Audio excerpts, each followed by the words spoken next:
Good evening, ladies and gentlemen, and welcome to the American Watchman Roundtable. I am one of your co-hosts, Sam Whitfield, broadcasting live here in Florida, and we're doing this stream from my YouTube channel because the American Watchman YouTube channel is unavailable right now. So without further ado, I'll allow my co-hosts to introduce themselves, starting with Adam. Hey, this is Adam. I'm a founder and co-editor of American Watchman. And Gabe. Oh, I'm Gabe, and I'm also a founder and editor of American Watchmen. And last but not least, our good friend, Mr. Josh. And I am also a founder and co-editor of American Watchman. So, folks, usually we do this podcast once a week on Sundays over on our own channel at American Watchmen. But like I said, our channel is kind of shut down, just like the federal government is tonight. So, without further ado, let's move right into that topic, shall we? What are you? I guess who wants to take the first stab at the shutdown? What are you guys' current takes on it? I mean, I can kind of jump into this one. Honestly, I don't see this shutdown as a bad thing. I mean, I know a lot of people do, but I mean, I just love how you get to see the hypocrisy of the left in this shutdown, because when the shutdown happened during Obama, it wasn't Obama's shutdown, it was the Republican shutdown. And now, when the Democrats control the House, now it's suddenly not their shutdown, it's Trump's shutdown. That's my take on it. Yep.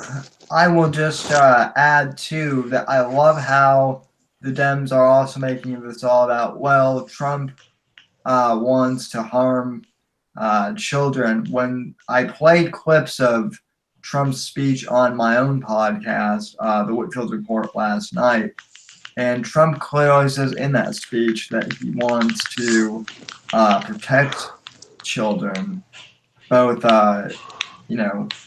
Hispanic and American, from the drug cartels who use children to smuggle drugs.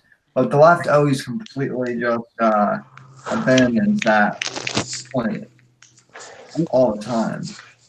I guess I'll be the sole defector here, and I guess I'll kind of call it Trump shutdown still, but I think that's a good thing because I don't know about you guys, but I'm tired of Republicans going to Washington and then constantly letting the Democrats walk all over them. So Trump actually taking a stand for getting the wall built and fulfilling a campaign promise is a plus in my book. Oh yeah, there's no doubt about that. I said last night that we need the wall 100%. Yeah, I'll agree with Josh. I think if anything, this shows that Trump is really the only serious Republican on immigration. I mean, I think you could make the argument that Republicans made when Obama was in office about how in 2009 and 2010 Democrats never passed immigration reform, but in the 2 years that Republicans had the White House and Congress, they did absolutely nothing on the wall. I'm sorry, but is somebody crunching a candy wrapper? I think that was Adam, but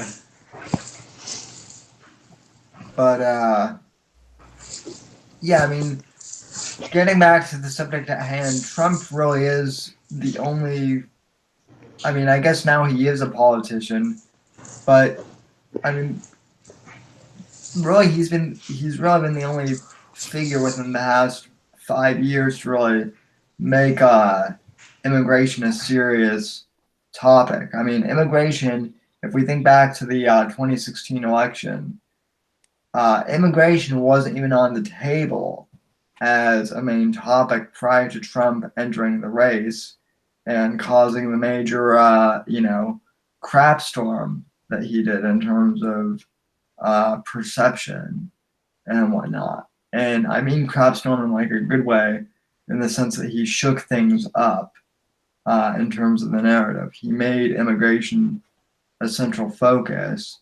The fact that people are saying that he's shutting down the government over immigration, they see as unnecessary. But my question is, how much longer can we keep pushing this subject to the back of the boilerplate, so to speak? I think we're out of time, and I think Trump knows we're out of time too on this issue. I think Trump just doesn't want to kick the can down the road anymore. Right. To be honest, I think it speaks at some. I think it speaks at some level to the fact that Trump doesn't trust his own party to actually, even if they give him a bill to sign. The logic of the media is, oh, it's Trump. Oh, he can't decide. Oh, his inner circle doesn't know what he's thinking. But I think that speaks more of the fact that Trump doesn't trust his own party to actually handle the issue well. Because if they kick the can down the road and they do one of the things they've talked about, which is fund everything except the Department of Homeland Security and only fund the Department of Homeland Security until February, so they then have like a month or two to negotiate it. I think it speaks to the fact that Trump doesn't trust his own party to actually get him any better of a deal, because what will happen is they'll talk about it for a couple months. Pelosi won't budge, Schumer won't budge, and McConnell will have to pass a bill, which basically is the same thing that Democrats are offering now, which gives nothing to Trump or his base. I would add in two things. I think you're right that he can't trust his own party. Specifically because what reason would Trump have to trust Republican leadership on this issue? They've frequently chosen in the past to either cave in completely, like when Reagan decided to grant one last, quote unquote, one last amnesty, or they tend to kind of play this game where they'll leave the issue open-ended for as long as possible instead of actually acting on it, because they know they can use that to mobilize a base that doesn't agree with them on much else when it comes election time. The second thing, which I think you might find more interesting, Gabe, is if you look at the map specifically for Texas, the Cruz versus O'Rourke map. Mm-hmm. You look at the counties that O'Rourke won. I was talking about this with a friend of mine from Texas the other night, and she sent me the pictures of these maps, and I said to her, it almost looks like a map of the invasion where you can kind of see the front line sort of advancing. And I think that ties into what we said about Trump knowing we've sort of run out of time, because we can't allow, I think it was 25,000 people a week coming in across the border without it seriously impacting the demographic makeup of our country and specifically altering the way our elections play out. Right. So, well, I think it's already significantly impacting the way our elections play out. And just to clarify for the audience watching, that this in no way translates to us wanting an ethno-state, because I mean that's the argument that a lot of people in the media jump to, that if you're for a wall, you're also there's a difference between saying that ethnicity becomes the sole qualification for citizenship and saying that a native-born population shouldn't be a minority in their own country. Well, right. I agree completely, Josh. But I mean, the left makes that mental gymnastic connection almost instantly when talking about this subject. If you're for immigration, if you're for stricter immigration policy, or rather stricter immigration enforcement, you must also be for a white ethno-state or some crap like that, which is nonsense. Trump specifically said that he still wants to allow, people to immigrate to this country legally. We just can't have hordes and hordes of migrants hopping over the fence, quite literally illegally. So, Josh, one thing I did want to ask you about, in regards to Trump's speech, you said you thought I think you said the other night on Facebook that you thought the speech was a little underwhelming, or was that some? I thought the speech was good, but I don't think that Trump. I don't think his delivery was good because it seems like when you try and tie him down and hold him to the script, he's much better at his rallies than he was on television that night. My immediate reaction to a friend of mine was that I think this is the first time I've ever seen a speech where somebody was looking dead on in the camera and I didn't feel like they were looking at me. And the thing about it is, that's funny about it is that even with the flawed delivery, somehow Chuck and Nancy managed to do even worse. So even with the flawed delivery, it was clearly superior than her slurring and slushing her words around and offering no real plan beyond get rid of all your leverage for us to negotiate with you, and then we'll do what we want. Yeah, I mean, fundamentally for Trump to back down would be, at this point, would mean he loses all leverage. He's dug into his position. For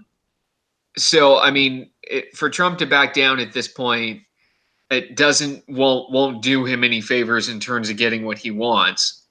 I will say, from the news coverage angle, it and maybe I don't know how this is for you guys and other voters, but for me, it kind of pulls at my heartstrings. Some of the federal workers. I know the other night I made a post about the FBI and I've made comments about the TSA and some of those, but I'm not referring to those types of people so much.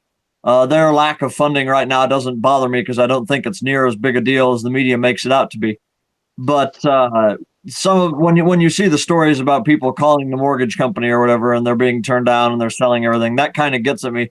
But on the other hand, you have to, and people who watch this and feel that way like I do while watching the news have to understand that if we have open borders and mass migration, it's going to hurt a lot more than just 5,500 federal workers. It's going to hurt people who are already hurting year round with or without the shutdown across the country, who do get their paychecks and still struggle to make ends meet because they can't compete in a market where legal immigrants artificially drive down wages.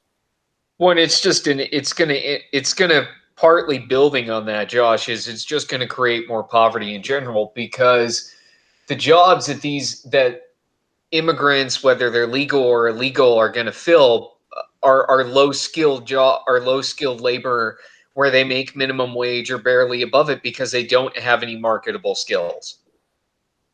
So, great, they're making $8 an hour, but $8 an hour is not going to afford the rent. Well, not just that, but people are talking how the federal workers are out of work right now, and how negative that is. And like Josh said, I feel for some of these federal workers, no doubt, but a lot of them at the end of the day are also paper pushers and bureaucrats. That's not to say that they don't deserve a living too if they've applied for the job and worked at it. But at the same time, it's kind of like this. During the Great Depression, if you were rich and the stock market collapsed, then yeah, it hurt you, but it doesn't quite hurt you like it hurt somebody who had little to no money to begin with. So if you're somebody who's a elite federal bureaucrat already, odds are you're going to be able to handle going off of work for 2 weeks much longer than somebody who struggles even when they are getting a paycheck in the middle of the country. Well, exactly. The other thing too is the problems that Trump is trying to address with immigration are issues that don't affect them anyway. So it's not like this affects them all that much in the long run individually. Yeah, I mean they'll get back pay. It's almost a guarantee. They do get back pay, and then I'm not sure for like the park workers, but I know for a fact that people who are in the IRS and more office-oriented jobs, they not only get the back pay, but they'll more than likely end up having to say, well, we fell behind during these last 21 or 22 or 23 days or whatever. We now need to work overtime, so they'll collect some overtime pay on top of that. Yep, yeah. And the thing is that well, I feel for federal workers, if you miss a mortgage payment, you're not gonna get evicted from your house. I mean, it takes multiple mortgage payments for that to happen. You'll be assessed a fee, but people aren't losing their housing because of this crisis or because of this shutdown in a mass way, which I think is what the media is inferring is going to happen or is happening. They've kind of grabbed at straws the way they've pulled the way they've covered this, because at first it was that the thing Trump doing right before Christmas was like the Grinch stealing Christmas or something, was what one headline said. And then firing changed over to the other that Trump was not funding the law. They said Trump wasn't funding law enforcement because the FBI wasn't getting funded. Well, big whoop. Most people are counting on their local sheriff and police departments for their protection more than they are the FBI. Right. Well, and I saw some ridiculous mental gymnastic from some columnist, I think was in the New York Times, or maybe it was HuffPo.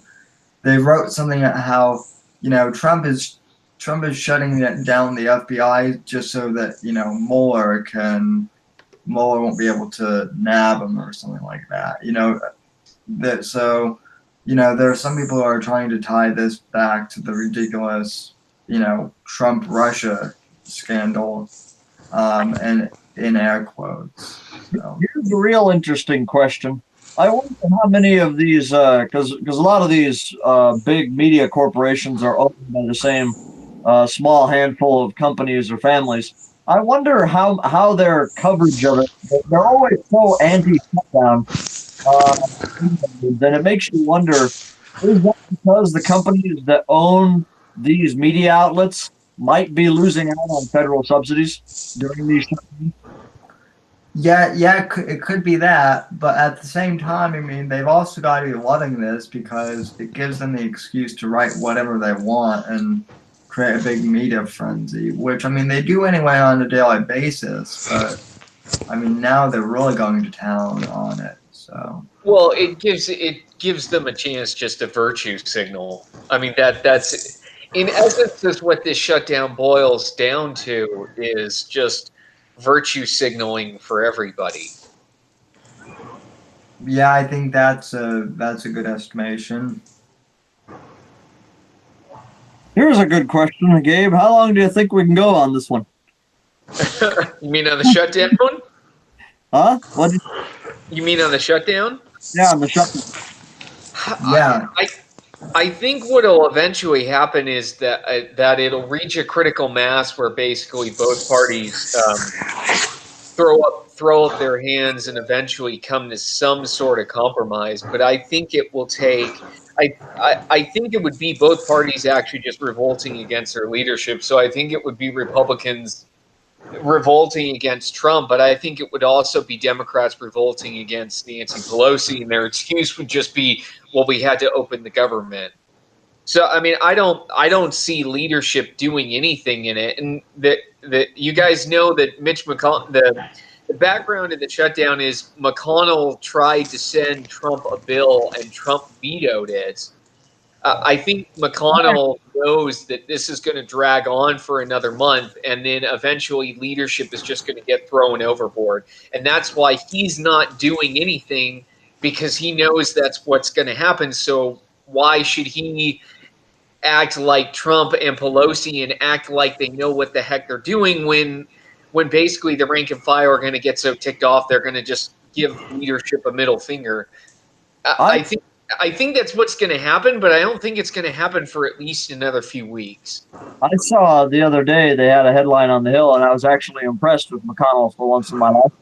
And I was impressed because he had apparently blocked several bills to try and reopen the government. Mm-hmm. And I'm impressed to see him following the White House's direction on that. But well, I think he's also in his own way. I think he's amping up that pressure for there to be a bunch of lawmakers who basically just get so frustrated that they come to a compromise. Because the thing is, if McConnell lets those bills come through and they go to Trump, Trump looks bad if he vetoes them, but the pressure to actually have some sort of compromise pop up lessens because fewer departments are closed. So, the damage is lessened. So I think in his own way, because I've read stories where McConnell has been criticized for not doing anything. I think McConnell knows that something's going to happen regardless, but it won't happen sooner if he actually moves on all these small little bills. I actually have breaking news for you guys. Or rather, breaking news by Instagram. Dan Crenshaw from Texas just posted to his Instagram and to his Twitter. He says, "I cannot in good conscience get paid while federal employees' financial futures hang in balance because of this partial government shutdown." That's another thing I wanted to bring up is Congress is still getting paid while this is going on, so it's not a complete shutdown. But Yeah, anyway, so is the military. All except for the Coast Guard, all the other military is still getting paid regularly. he says, Yeah, so he deemed says, essential.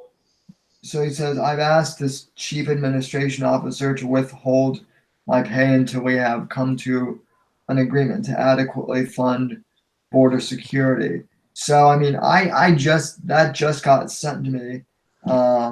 I guess the post is 2 hours old, but still, it's, relatively breaking news. I think, that's the other thing that a lot of people are missing out is Congress is still getting paid and whatnot. So, this isn't a complete shutdown in that sense. No, I But mean it's a partial shutdown. I guarantee you But- that they would figure out a way to open the government again if the military wasn't getting paid. I guarantee you that they would very quickly find something because the soldiers wouldn't put up with that for very long. But yeah, they also, I mean, they also have found workarounds for things like ensuring that food stamp benefits go out as well. So I mean, it's not as I honestly think at this point, even though it's been a partial shutdown for 3 weeks, a lot of it is just the perception that the government is shut down. In reality, a lot of the primary governmental programs, big or small, they haven't been affected on a nationwide level. I mean, it's true, like government contractors aren't getting their reimbursements and grants are not being processed for science and new loans for agriculture are not getting processed, but on a systemic level nationwide, a lot of the major programs are still running. funnily enough, the IRS is not considered essential in terms of pay. They did have a plan, but their contingency plan only lasted for about 2 weeks. So they've now had to begin rethinking what they're going to do going forward from here. The consensus that I'm seeing is they might have IRS workers come in without pay. For now. They will continue to accept. Like we could already start filing tax returns. It's just that you're not going to be getting your refund anytime soon. Yeah, I mean, and I mean, you guys know that I work at a nonprofit. That is one of those things that some of our clients rely on those tax returns because they're low income, so they're going to get refunds on their earned income tax credit. A lot of them have already filed, so they're just waiting on the refund. Mm-hmm. So, I mean, in the grand scheme of things, this partial shutdown really has not. It's more the perception of the damage that it's creating than it actually has created a lot of damage. I mean, I was reading an article the other day that said, "Are you missing your government yet?" And I don't think a lot of people are actually missing their government yet. I don't think people are it as long as the vital parts of it, like we just discussed, are still functioning, people will be fine. It's when, for example, the military and the police stop getting paid, or when your food stamps or whatever get cut off, that you start seeing Greek levels of people throwing fire bottles on the street. But we're not close to that yet. Right, and I think that's why neither side has moved in terms of negotiations. I mean, like I said before, this shutdown can essentially be. I mean, regardless of your position on it, this shutdown is basically entirely virtue signaling. Because Democrats used to be for the wall before Trump was elected, and Republicans used to support border security until Trump got elected, and then they were just like, "We're not going to worry about it. We're going to focus on other stuff." So, I mean, at its core, until I think those big impacts of a government shutdown, whether it be food stamps or Medicare reimbursements not going out to doctors, until we see something like that, I really don't see an impetus for either side to back down because they lose more than they gain. A lot of the media coverage is focused on how the shutdown is costing a lot of money. But I think that sort of explains why the media obsesses and focuses over it so much. It's not just the anti-Republican bias that's always been there that they think they can pin it on us like always. But it also, I think, has to do, as we've kind of discussed on other topics, the fact that so many media jobs are centered around New York and Washington D.C. now, where the affluent live. It's resulted in, if they lose money or if it affects them in their little neighborhood, they make it out as though it's hurting everybody nationally, even though people in the middle of the country that they usually don't even think about might not even notice. I don't know if that makes sense. No, it makes a complete sense. Well, it affects them. It affects them on a daily basis. It doesn't affect normal people in the middle of the country, but because it affects them and they all live, the entire media complex is centered around these few huge cities now. They make it out like it's a national problem affecting everybody when it really isn't. well, they're oblivious to the fact that people live elsewhere in the country. They think everyone lives in giant metropolitan cities. Maybe not like consciously, but subconsciously, that's what they seem to think, it seems. So, Well, I think it definitely slants the coverage.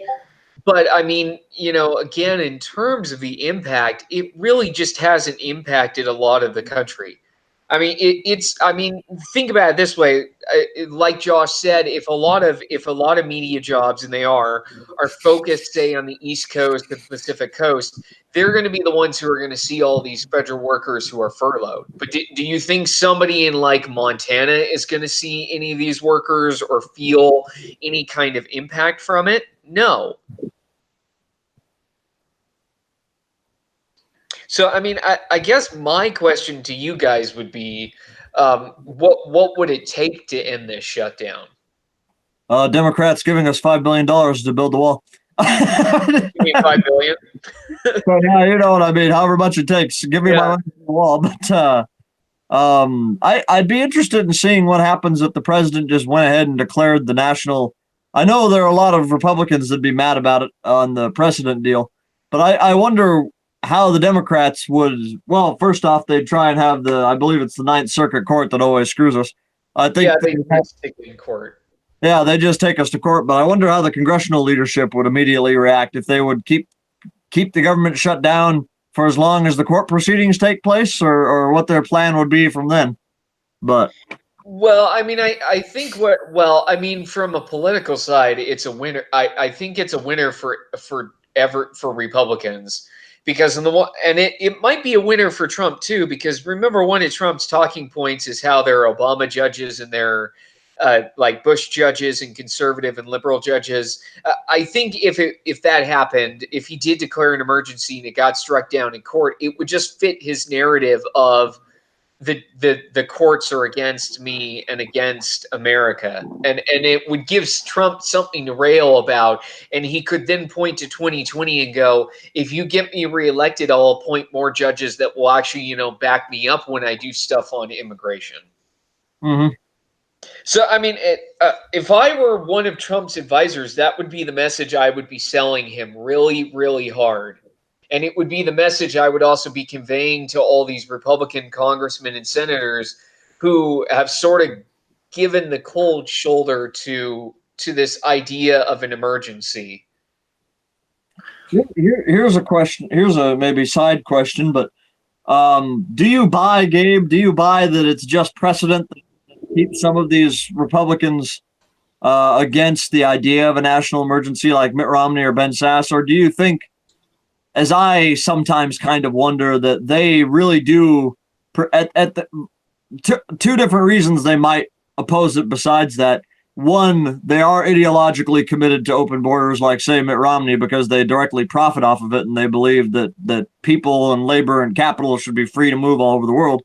Or, in a more cynical sense, like perhaps, I don't really want to blame McConnell after just praising him, but I'll use him as the example.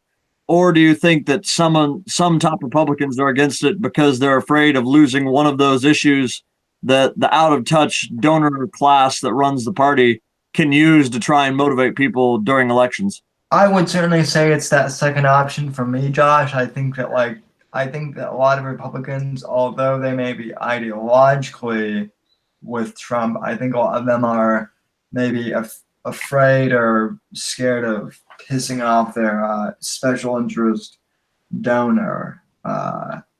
Yeah, System. I agree. I think it's the second one, because as long as you don't do anything on it, you don't anger the donor class, but you also keep the issue alive during election season, so you can get your base to turn out, especially your blue collar base.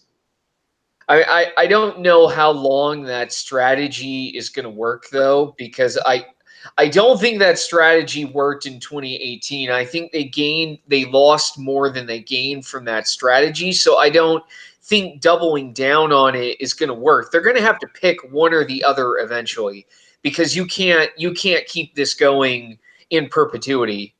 They have to pick one another because, drumroll please, Josh's realignment theory.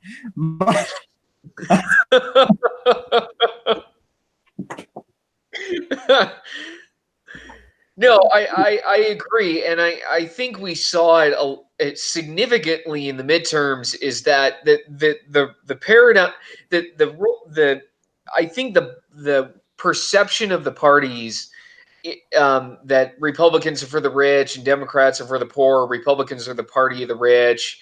I think that in reality it shifted. Democrats are now the party of the rich. I mean, just look at the zip codes that they won last year compared to the zip codes the Republicans won. Speaking as somebody from a long line of Dixiecrats who joined the Republican Party, I would argue that we've sort of been slowly moving towards this since, at the earliest, the 1964, and at the latest in the 1990s, because for a long time it seems like I'll put it this way. When I was growing up, my dad when I was a very little kid, so he wasn't describing politics to me in a complex way, but I'd be sitting there on the floor. The family would be watching Fox News. Bill O'Reilly was what we watched all the time. And I would be playing with my toys while my parents watched that. And then sometimes I might look up and say, "What are Democrats and Republicans, Mommy and Daddy?" And it would be explained to me. He always explained it to me that the Republican Party, and remember, this was like during when George Bush was president still. He would explain it to me that the Republican Party is the party for working people, and the Democrats are a party of snobby, snooty elitists who look down on us. And that was, and he also named a few people that we knew around here that we didn't like as examples. But and it drove that point home for me. But for a while, though, I mean, I think that just speaks to the fact that we've slowly been moving towards this where there are almost two parties. There's the leadership, and then there's the actual membership and voting base of the party. Yeah. And they've been out of sync for a while now. And 2016 was just sort of the Titanic starts to hit the iceberg, and now it's slowly begun sinking kind of point. Well, and here's a point that a friend brought up to me the other night, Josh, and I figured that this might be particularly interesting to you. It almost seems as if the government, in terms of how things are run, isn't so much run by our elected leaders now, so much that we elect during elections, but that my consensus is that we've kind of been managed by bureaucrats that work behind desks now, like Well, it's the managerial class, and that exists in both the public and private sector. It's these people that go and they get all their credentials, their little ducks in a row. They check those boxes off, and regardless of whether or not they have the skill or the experience, because they've sort of got their social credit card or whatever you want to call it, they've got the social criteria. They get into these positions like Mark Zuckerberg or whoever, and then they have the power to control your life, whether that be as a government bureaucrat or as some Silicon Valley titan who increasingly says, "Oh, well, you have social views that we don't like, so we're not going to allow you to earn money on Patreon, or we're going to kick you off of Facebook and Twitter or whatever." Yep, So and in it's fact, a managerial class that spreads across government and private sector. it's funny that you mentioned that, Josh, because right as you were saying that about Silicon Valley, I was just typing with our live chat just to make sure that everyone got notifications that this live stream was in fact live, because some alternative media channels that I subscribe to have not been getting notifications. I just want to remind everyone watching that if you're not getting notifications, make sure that the bell is checked on YouTube as well. That way you'll actually be able to see this. And for those of you just joining, we're talking about the shutdown as a broader topic. So anyway, back to what you were saying there, Josh. I kind of finished my point, so I'll just let you guys kind of bounce off from there. So, yeah, I mean, certainly what I guess now would be a good time to move into what we would like to see resulting from this shutdown. Certainly for me, I would like to see the border wall become a reality. And like, I think it was Josh that said, we would both like the Dems to give us $5 million to build the thing and make the wall. $5 billion. Yeah, $5 billion. But it's not going to. I don't know if it's going to happen. I would like to see it at least be started, and I don't like saying this because I plan on voting for Trump again in 2020.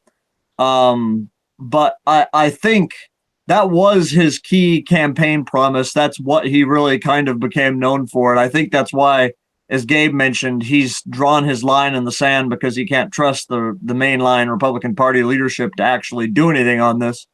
Because I think for him, and Ann Coulter hammers at him, and she's one of the very few people Trump follows on Twitter. And she hammers almost daily that she puts out her little tweet saying miles of wall built today is 0. Next update tomorrow. And she'd been pushing and pushing and pushing leading up to this. And I think for Trump, it really came down to, if I don't at least do something to get started on this wall, it could very seriously jeopardize my chances at winning again in 2020. Well, I mean, Trump has other things that he has to deal with too. The wall is certainly a big thing. The other thing is, not to change topics too much, but I've discussed this on other episodes of the Whitfield Report and other podcasts I've been on. The other thing that is not helping Trump is some of these MAGA celebrities or these super MAGA-tard celebrities who just go out and do stupid stuff at rallies in the name of Trump. That's certainly not helping us with all of the publicity stunts. So, but that's another topic for another time, maybe. So, I would say if we're going to get anything out of this, I mean, my hope is, I mean, I don't know if a wall is effective or not, but I feel like this entire saga is representative of the fact that America doesn't want to have a serious conversation about this, and that we're so serious about not having a serious conversation about this that we're willing to have a government shutdown and let the major parties just virtue signal this issue to death.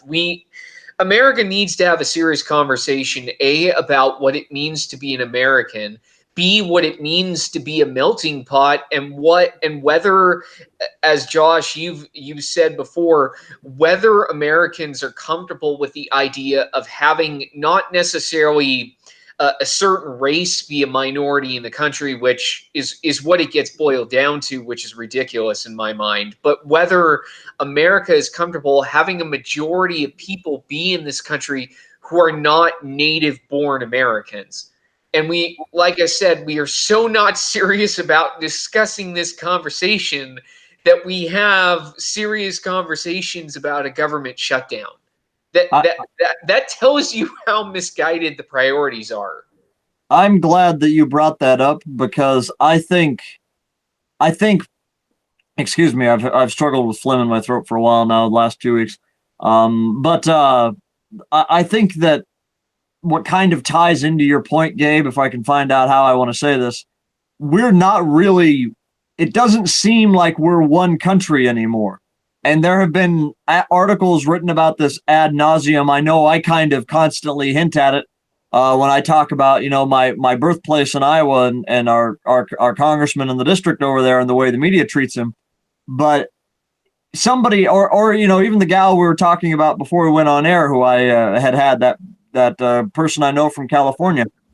We've had more intense political discussions and debates than I usually have with anyone.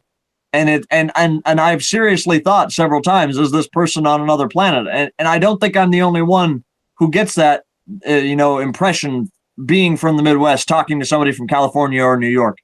The culture and the viewpoints and the way that, as you mentioned, we think about what it means to be an American has become so radically different depending on what region of the country you're in, that it doesn't feel like we are really one country anymore, if that makes any sense. No, it does. So, yeah, I mean, essentially, it boils down to, my hope is that this makes Americans wake up and have a serious conversation about it and be able to talk about it without just saying that you're a blanket racist or you don't like diversity or don't want to embrace it. I mean, those are the simple answers that unfortunately breed the kind of division that we have in this country. There's nothing wrong with saying that you want to celebrate your ethnic history and that you believe that a majority of Americans should be native-born Americans. You're not saying kick every non-native-born American out of the country, but you are fundamentally expressing an idea that you believe in. It's not racist. It's not majority white. It's not majority black, but it's a valid opinion to have. But when somebody calls you a racist for it, it basically shuts you down and ends the conversation and breeds the division that ultimately leads to something like we're experiencing now. And the political discourse now is just basically, if you're for the wall, you're a racist, and if you are against the wall, you're against border security and stopping illegal aliens from killing people. It's an incredibly oversimplified argument that just goes nowhere. the next episode of the American Watchman podcast. Are we near having our own version of the caning in the halls of Congress? I think I'm not the only one who gets that reference, because that's like my favorite little episode out of American history. I'm amazed they haven't made a movie out of it yet, because I just love reading about it. It seems like it would be great for a movie if they could find some way to drag it out. Citizen Kane goes to Washington? No, I mean the caning of Charles Sumner. Oh, He was a abolitionist senator. I forget which state he's from.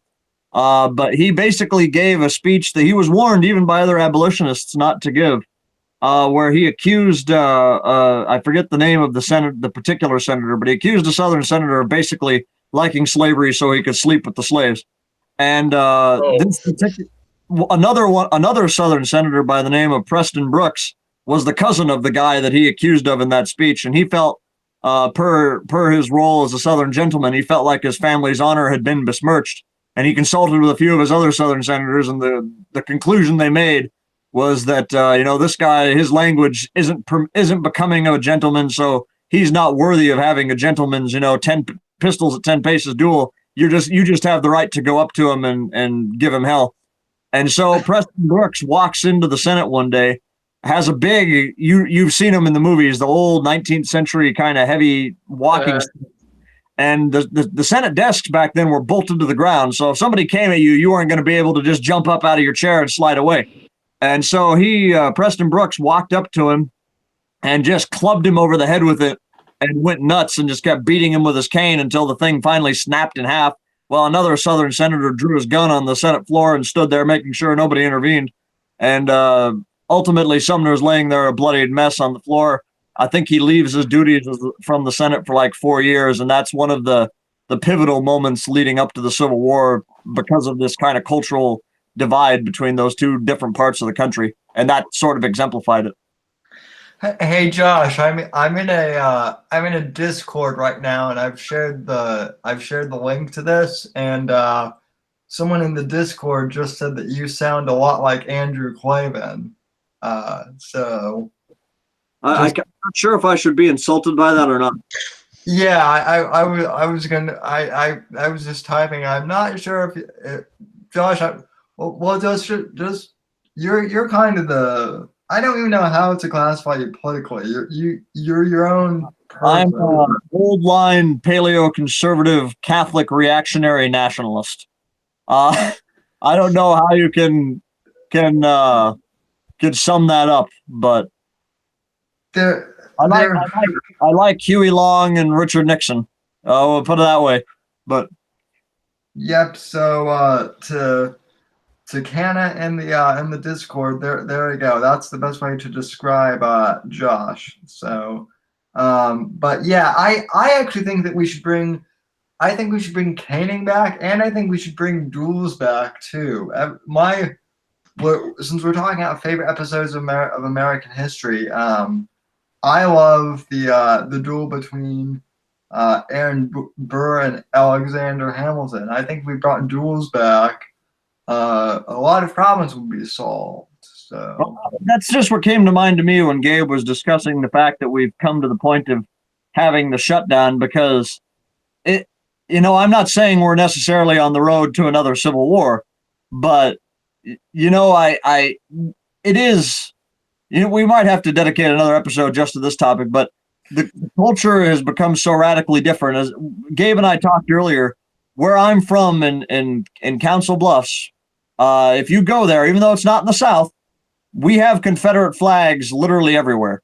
And so when Steve King has one on his desk, and some ignorant reporter from New York says, "Oh, why does the senator from Iowa have a Confederate flag on his desk? It must mean he's a white supremacist racist." It has nothing to do with that. You just have no clue what the local culture is around here. And that's the kind of thing that leads to where you have these kind of such intense divisions where you get things like the caning that happened. Because you have these progressive liberals in these big cities in New York and California who think that the entire country needs to be exactly like them. And they refuse to just allow places in the South or in the middle of the country, like in my home state, Iowa, or where I live now in Nebraska. They refuse to allow us to just live our lives the way we want to here in peace. They try and come and force their ways on everybody. And they have no understanding for life around here the way it is. For a lot of people, and myself included, that flag doesn't stand for anything but states' rights. So it's just kind of it's a joke. It's a joke, and that's where you get to this almost men are from Venus and women are from Mars kind of deal, where you have people in different regions of the country who don't feel like they're both citizens in the same country. Well, and I think it makes a mockery of every presidential candidate running around saying they're going to be president for every American. Fundamentally, you can't be anymore. Yeah. Because the cultures are so drastically different. I mean, can you imagine Kamala Harris representing, southeastern Iowa where Steve King is from? Because I can't. No, I agree with you completely. So, I mean, I think at a fundamental level, the shutdown is a symptom. It's not a cause, but at a fundamental level, until America, in whatever form they deem it necessary, addresses this issue, it's just going to get worse, and it's going to manifest itself in ways like this shutdown.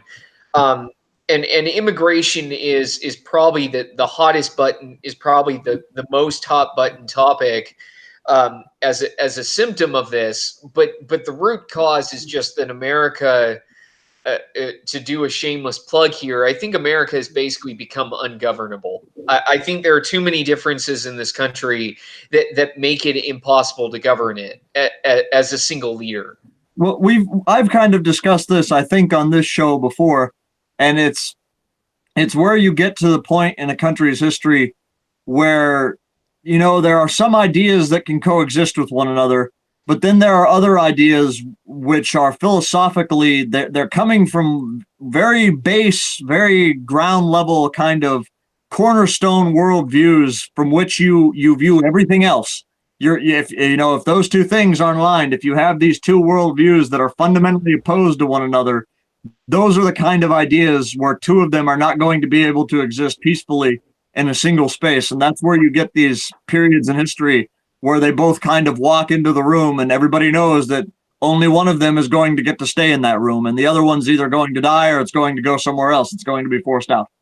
So that's sort of, I don't like using such blunt language there, but that's the way it is. Yeah. Well, I mean, I also love this notion too that, can't we all just get along? And I wish we could get back to the days where things were civil. And I mean, yeah, I certainly hope we can get back to the days of having civil disagreement and civil discussion. But the fact of the matter is, nowhere in our nation's history have we had kumbaya ever. And this kind of nostalgic look that we have is just kind of beyond me, because we never have to begin with, ever. I think Gabe summed it up really good in our group chat earlier, and I'm going to paraphrase him, if not outright, just kind of take a different phrase or a different point with the same meaning. But if you and I can't agree whether or not Bruce Jenner is either a man or there's only one gender. It doesn't matter that he went and he got his gender changed. He's still a man. He's still a man. If you and I can't agree on something like that, then there's very slim chance that we can agree. That's a very base thing to disagree about. It's like saying, oh, well, I think the sky is black and you think the sky is blue. Only one of us can be right. And it's not going to, you can't make a compromise on something like that. Well, can I ask you guys something real quick? You guys are gonna laugh, but do you guys think that we actually put a man on the moon? Yes. I mean, I guess I have no reason to doubt it, so I'll go ahead with it right now anyway. Okay, because I've had moon landing conspiracy theorists invade my channel chat, not tonight, but in the past. They have. So I just wanted to make sure that we could all still agree on that, because even in 2019, we can't even seem to agree on. Well, Sam, you, me, and Gabe might be able to agree on that. But I just saw a news story the other day where the Russian space agency actually came out and said they were going to do a study to determine whether or not we actually landed on the moon. So we know they disagree with us. Oh, please. Oh, God, no, Josh. What did you just do? You just gave the moon landing freaks more ammunition to use against me. So. Well, no, it's just, of course they're going to question that they lost. But I just thought I'd bring that up. I thought that was hilarious when I saw it a few days ago.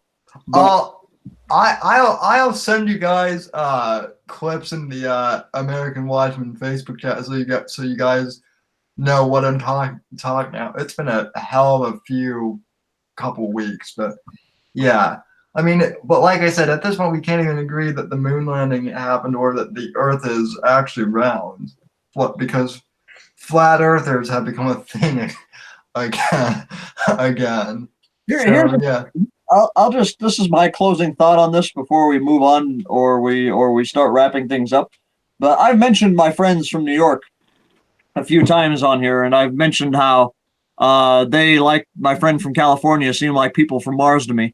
But they are adamant, and I'll mention we can't really talk politics because that there's just too much disagreement there, and things quickly go downhill. So we usually just talk about menswear. That's what because they own a shop that sells that classic vintage British menswear over there, and that's what we usually talk about. But I follow them on Instagram, and so I see their stories, which sometimes inevitably include political things and or cultural kind of things. And despite the fact that they're both adamant atheists, and they'll mock me for being a Catholic and believing in the Eucharist and all that, they earlier this evening, right before we went on the air on the podcast, they were gushing over their tarot card readings.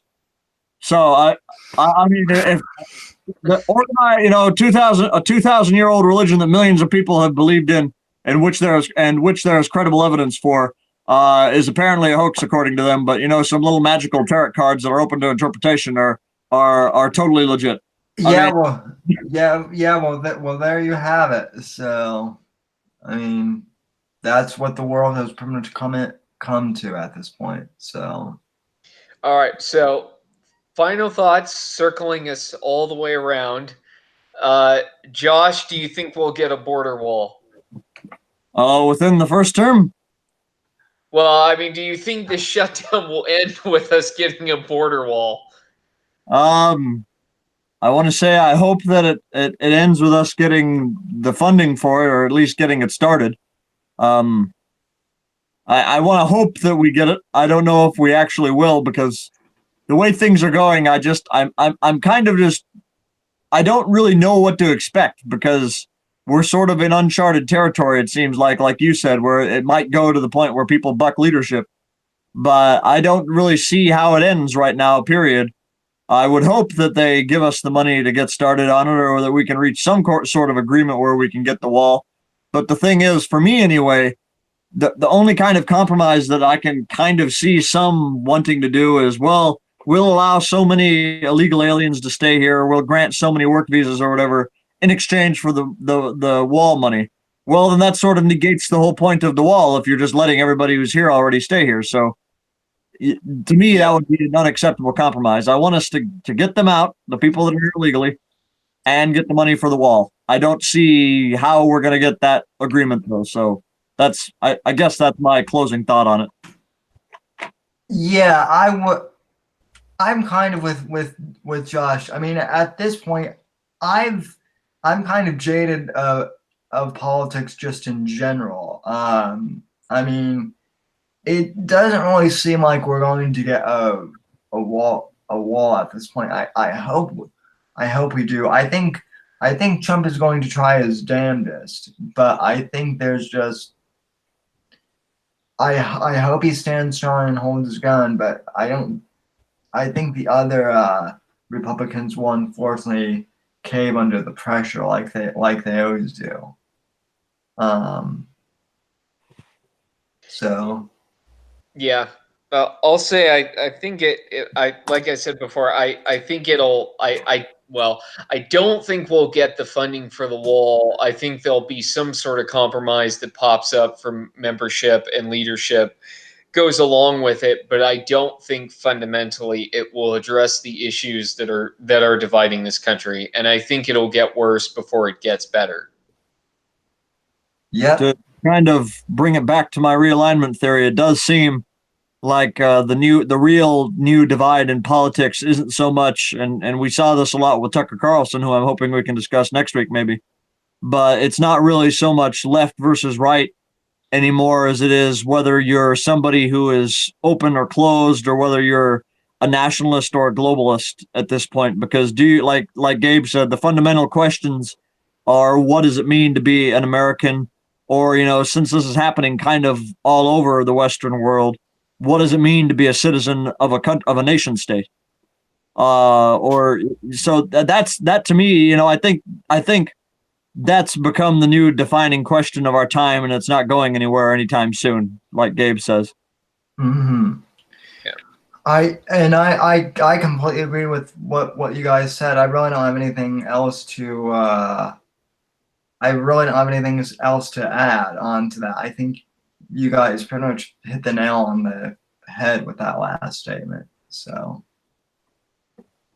we're at that thank you, Cleveland, good night stage. yeah, or I guess thank you. Well, who is playing in the Super Bowl anyway at this point? I don't even know. So Well, we're not at the Super Bowl yet, Sam. do we even know? For once, I wasn't the one who was ignorant of these things. After Dallas lost yesterday, and I'm not even a Dallas fan, but they're like my second favorite team. I just tuned out. So yeah. Well, there's the Pats and there's the Patriots and the Chiefs, and then there's the Rams and the Saints. So good night from New Orleans, I guess. There you go. So anyway, folks, thank you for tuning in. I don't know. We may have this on my channel from now on because we're getting some more viewers over here. But if you would like, I'll create a short URL to the American Watchman YouTube channel so that we can get some more subscribers over there. And as always, we'll have the podcast of this up on Apple Podcasts. I'm going to start doing that this year again. So anyway, thank you guys for tuning in. And thanks to all the people who tune in live to watch us. From all of us here at American Watchmen, good night, God bless, and God save this great nation.